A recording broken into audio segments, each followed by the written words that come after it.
And that problem is that we are not asking the most important question when it comes to challenging behaviors. Want to know what that is? Are we observing an intentional misbehavior or a stress response? Why are we missing this important question?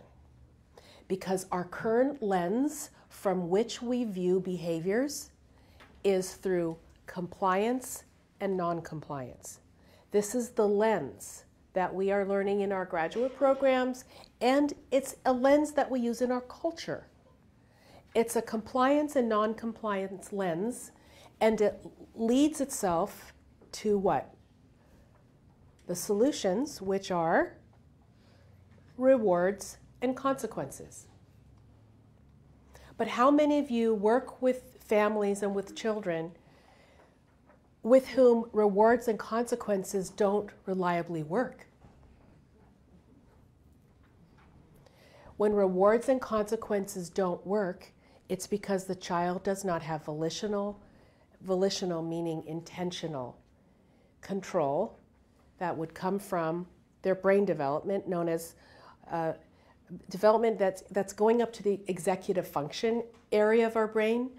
Tina Bryson and Dan Siegel call it the upstairs brain. It's the prefrontal cortex, the neocortex, the later part of the connections that develop that can control and inhibit our automatic responses from what is called the downstairs brain, the limbic system, these automatic responses. And for most of our toddlers, these challenging behaviors are coming from an unintentional stress response and not intentional misbehavior, but we're punishing them for an ability that they don't yet have. And guess who we punish the most?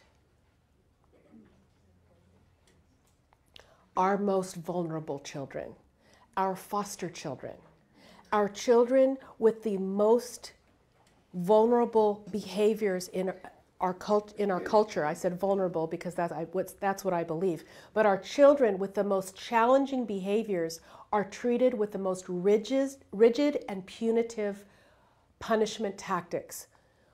Our boys, our children of color, our foster children, our precious children who are begging us with their behaviors subconsciously to see the pain they're in and to see that what they need is love and not more discipline